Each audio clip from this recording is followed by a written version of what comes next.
bless the Word of God to our hearts tonight and give strength for this message. And we thank you in Jesus' name. Amen. In Jeremiah, one of my favorite verses, Charlie, in the 31st chapter and the 4th verse, the Word of God says, "Again I will build thee, and thou shalt be built, O Virgin of Israel." And notice it. Again I will build thee. Because there are many times that God builds us up. And just when we think we don't have strength spiritually, He builds us up. Again I will build thee, O Virgin Israel. Again. And thou shalt be built. In other words, I'll keep building thee until you're built just the way I want you. If thou art silver, in Song of Solomon 8:9, if she be a wall, we'll build her upon a palace of silver. Redemption. What I want you to see tonight is how crucial it is to understand the attributes and the nature of our Lord. For example, He is so special with His amazing attributes and His nature toward us.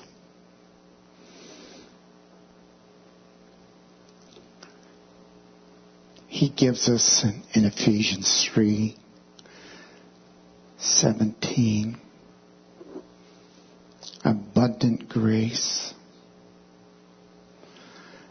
then abundant mercy,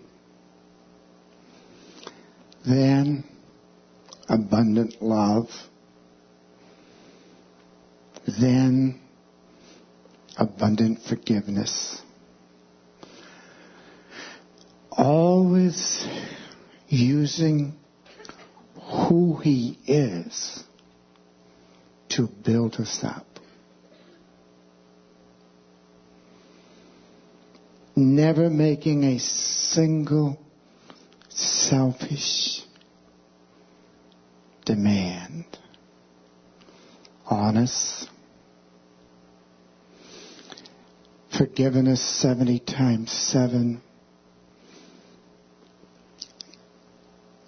In Matthew 18:21 through 36. But the thing that I love is the whole key to our Lord Jesus Christ is as He keeps building us up, He builds us up into the same exact nature that He is. What are the characteristics of the Lord that are so precious? Well, one very beautiful one is edification. To edify. The Bible says edification in 1 Timothy 1:4 is done through faith. Edify us. And then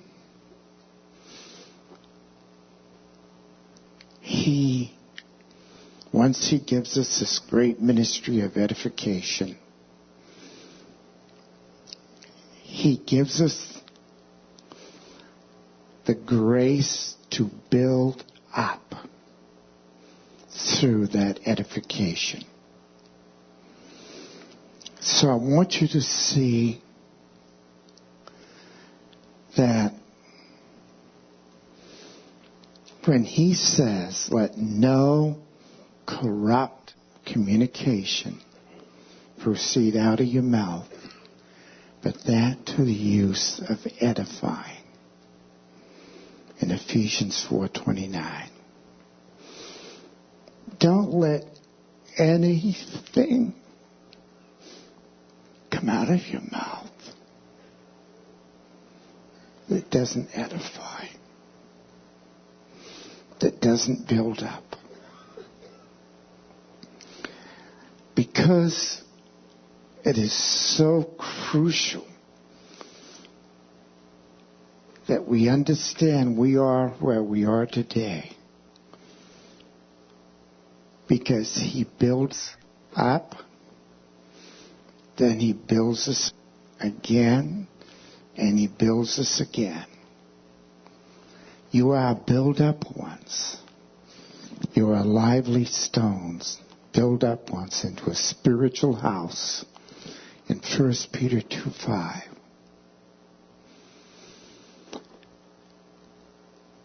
This beautiful young Christian passed this into his teacher. When geese migrate, they fly in a V-shaped formation. This is essential for their survival. At certain intervals, the lead bird, who was doing most of the work, by breaking up the force of the wind, will drop off and fly at the end of the formation, where he gets some rest. The reason for this is because the flapping wings create an uplift air and an effect that is greater at the rear of the formation. When they fly in the V shape, it takes up to 60% less than flying close to one another. Do you understand this? Flying in the V shape. 60% less work than flying one to another. And these geese uplift one another over traveling long distances. Someone has said that the church is not a gallery where we exhibit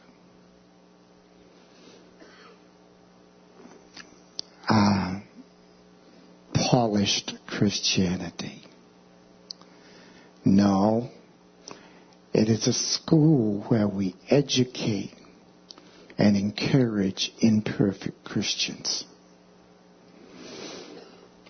And as you think of the characteristics of God, removing our sins so they don't even exist, in Psalm 103, 11 and 12. Removing our sins so they don't even exist. And when you consider, then he returns in Job 22:23 to the Almighty and will be building us up some more. And what I want you to see is our Savior, our Lord, is the Father of all mercies. And how can you comprehend that? In 2 Corinthians 1:3. The Father of all mercies. Or in 1 Peter 5:10, the God of all grace.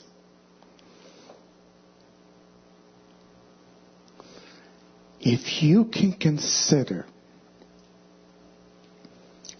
the greatest act of mercy that you've ever witnessed in your life, it can't touch our Lord. He's the Father of all mercies. If you can think of the times that you have received grace, and God gave you tremendous grace, and yet He's the God of all grace. And when 1 Peter 5:10 says He's the God of all grace, and then when it comes to forgiveness, it's hard to comprehend that there is absolutely no limit to God's forgiveness. Be kind one to another, tender-hearted. Forgive one another as God, for Christ's sake, has forgiven you. It's such a precious thing, the one we're serving loves us and will not quit. His mercy endures forever. Where sin reigns, grace does much more abound. In Romans 5:20. And then He forgives and forgives and forgives. When we're wounded and we're hurt, He forgives. I met somebody up in Maine, and they were crying in the corner. And they wanted so much to take their life, but they didn't dare to. And I said, why would you want to take your life? They said, because I'm not happy.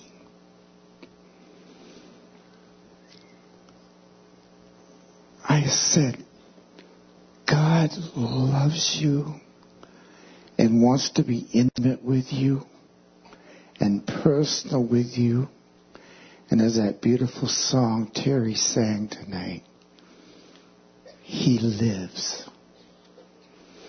And because He lives, we can live and be victorious. God,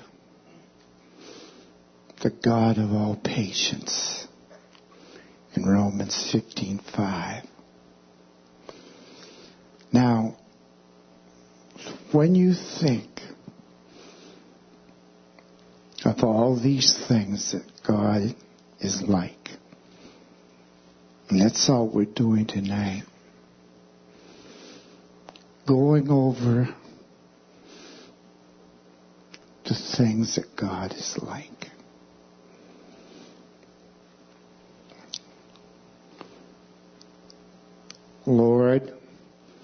how much would you forgive?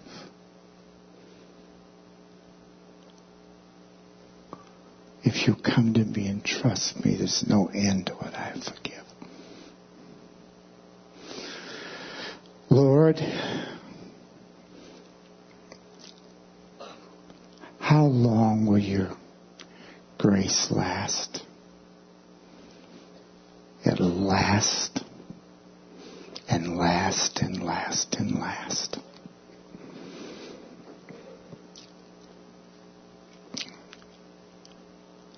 Joseph said in Genesis 41:52 that God caused him to be fruitful in the land of affliction. And God will cause us to be fruitful in the precious land of affliction. Let us follow after mercy. Romans 14:19 says, let us follow after mercy, wherewith we may edify one another. Knowledge puffs up, but charity builds up. Let all things be done in edifying in 1 Corinthians 14:26. Everything. The Lord gives us in 1 Corinthians 13:10 the power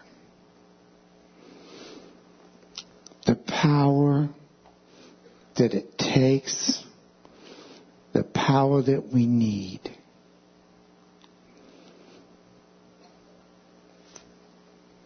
to be everything that we want to be.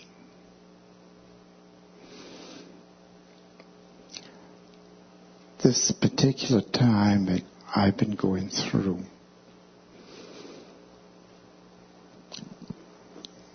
it's extremely painful. But the Lord Jesus Christ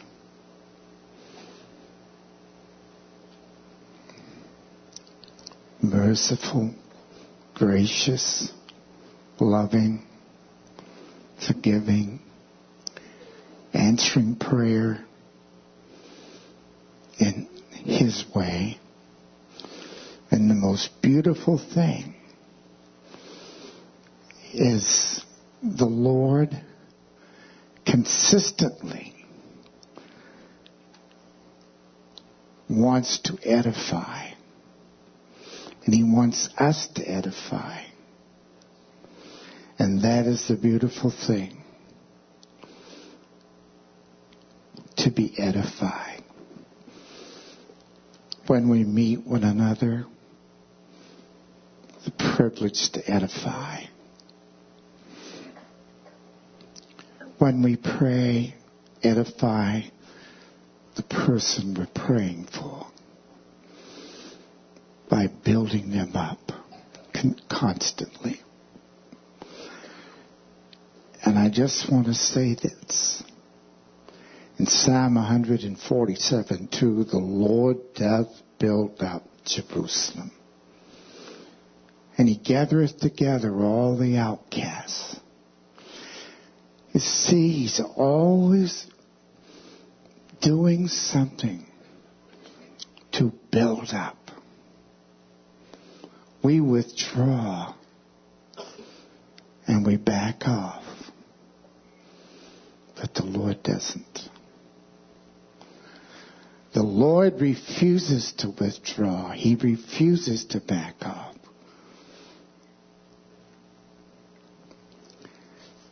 Because He has one thing in mind: to glorify His Son by letting that glory and edification pass through us.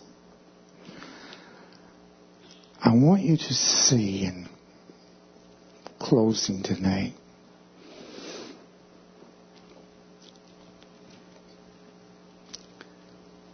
when we realize and begin to understand that God is faithful. And in 1 Timothy 1:4,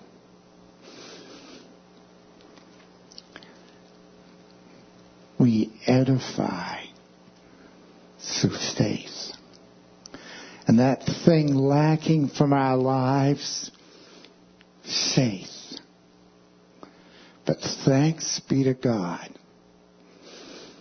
if we begin to understand glory and grace and mercy and love without familiarity, and we begin to understand the power of peace, and we begin to understand the tremendous power of forgiveness and the meaning of expectation, through these many years as I've been a part with many others of building churches and building up people and helping to train people with others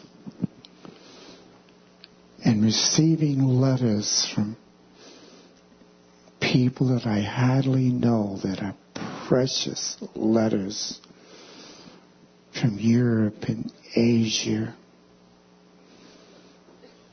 and all these places. And to think that these lives are so worth everything that it cost us and everything that we would put out by discipline of our schedule. Every day can be a beautiful day. Every night a beautiful night.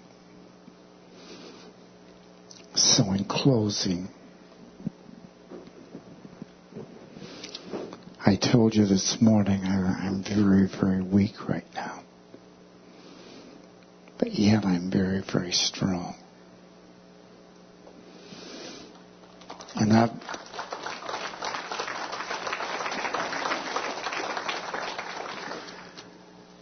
And when God's strength enters into that weakness,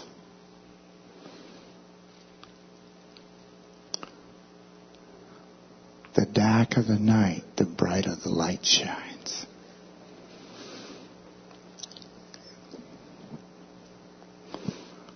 How many remember Psalm 30, verse 5? Raise your hand. Not one person. Pastor, does a pastor remember?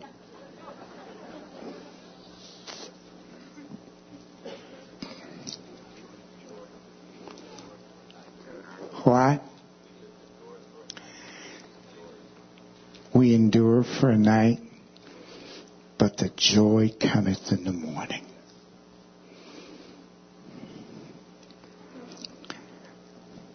We endure for a night, but glory be to God, the joy comes in the morning.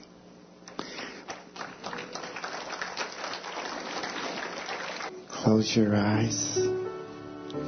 If you've not received Christ, several received Him this morning. Say, Father, forgive me, cleanse me, come into my heart to live. And as you say that prayer, with all your heart, Jesus Christ comes in and saves and delivers and blesses and makes you a brand new creature.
And they wanted so much to take their life, but they didn't dare to. And I said, why would you want to take your life? They said, because I'm not happy.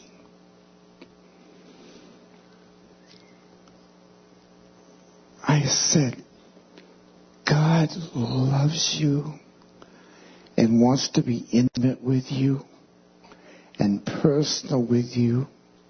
And as that beautiful song Terry sang tonight, He lives. And because He lives, we can live and be victorious.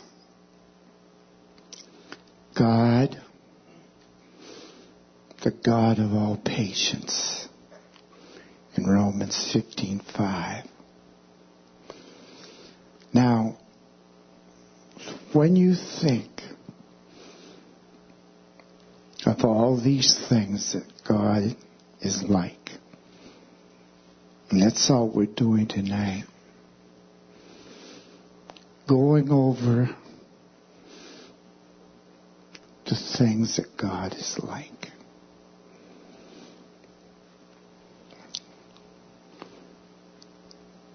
Lord, how much would you forgive?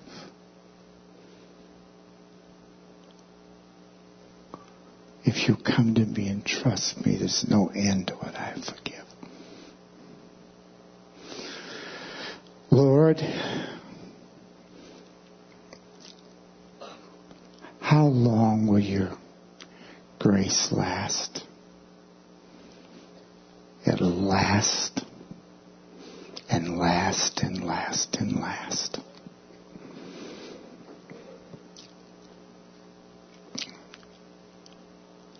Joseph said in Genesis 41:52 that God caused him to be fruitful in the land of affliction. And God will cause us to be fruitful in the precious land of affliction. Let us follow after mercy. Romans 14:19 says, let us follow after mercy, wherewith we may edify one another. Knowledge puffs up, but charity builds up. Let all things be done in edifying, in 1 Corinthians 14:26. Everything. The Lord gives us in 1 Corinthians 13:10 the power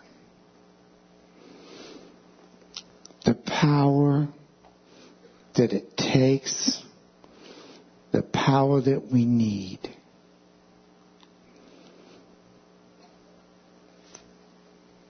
to be everything that we want to be.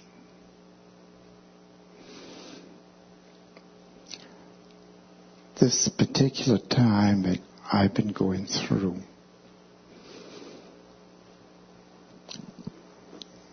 it's extremely painful. But the Lord Jesus Christ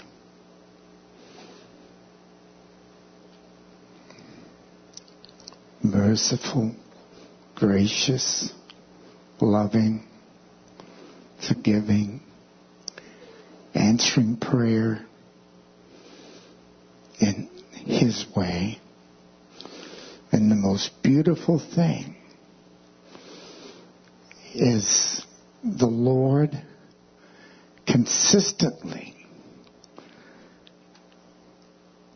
wants to edify. And He wants us to edify. And that is the beautiful thing.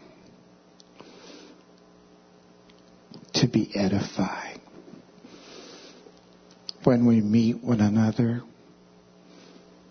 the privilege to edify. When we pray, edify the person we're praying for by building them up constantly. And I just want to say this.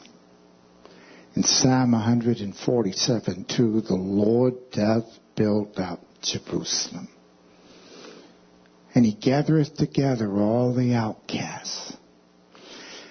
You see, he's always doing something to build up. We withdraw and we back off, but the Lord doesn't. The Lord refuses to withdraw. He refuses to back off.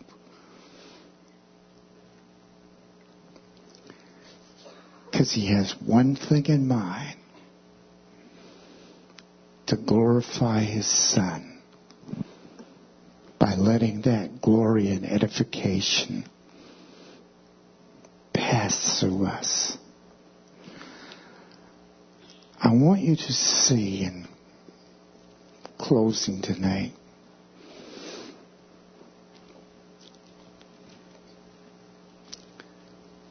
when we realize and begin to understand that God is faithful. And in 1 Timothy 1:4,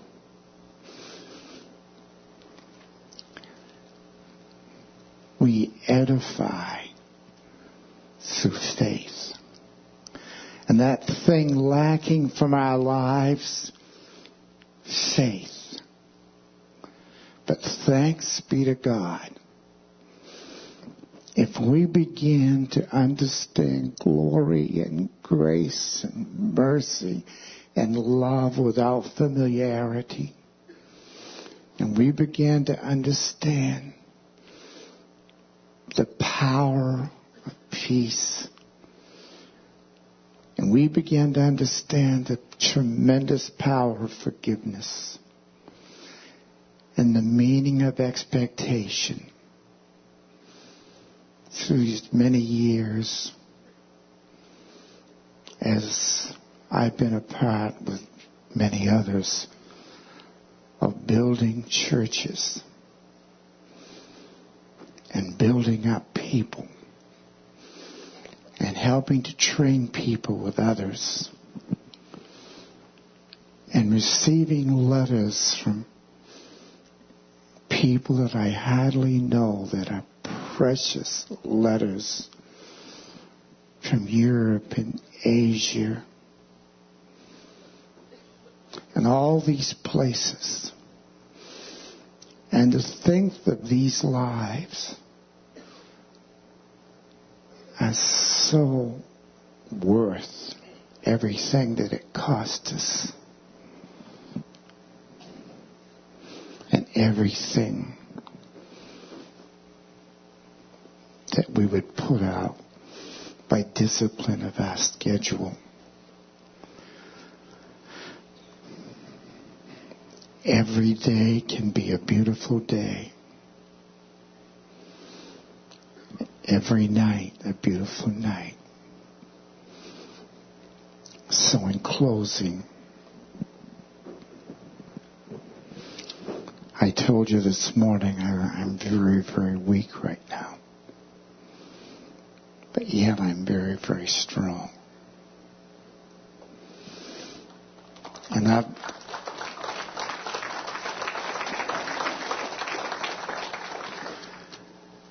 And when God's strength enters into that weakness,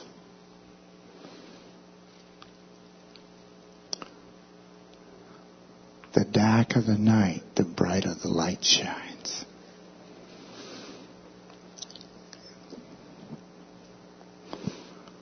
How many remember Psalm 30, verse 5? Where raise your hand. Not one person. Pastor, does a pastor remember?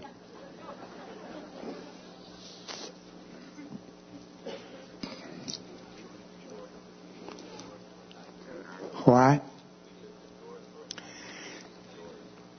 We endure for a night, but the joy cometh in the morning.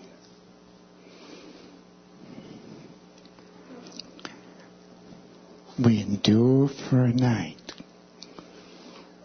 but glory be to God, the joy comes in the morning.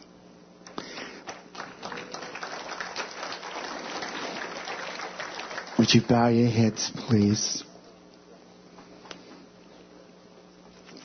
With every head bowed,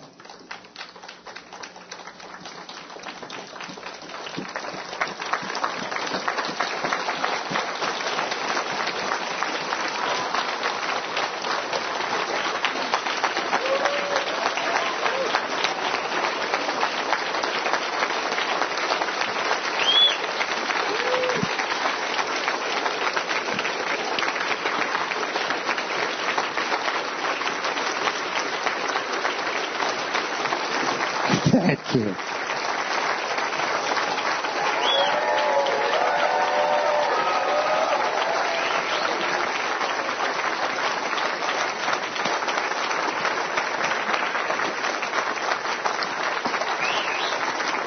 Would you bow your heads? Close your eyes. If you've not received Christ, several received him this morning. Say, Father, forgive me, cleanse me, come into my heart to live. And as you say that prayer, with all your heart, Jesus Christ comes in and saves and delivers and blesses and makes you a brand new creature. With no one looking, raise your hand. Put it up high. Hundreds are away this week and last week. But the power of God is with us. Silently say, Father, forgive me, I receive Christ. Put your hand up high. Way up high. Right over there? Yes. And there's another one there.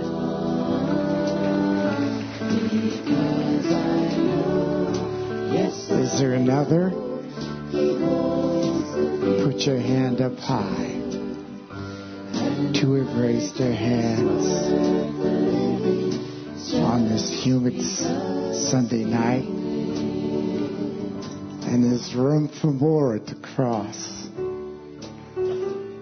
Let's stand now and just sing. And because he lives,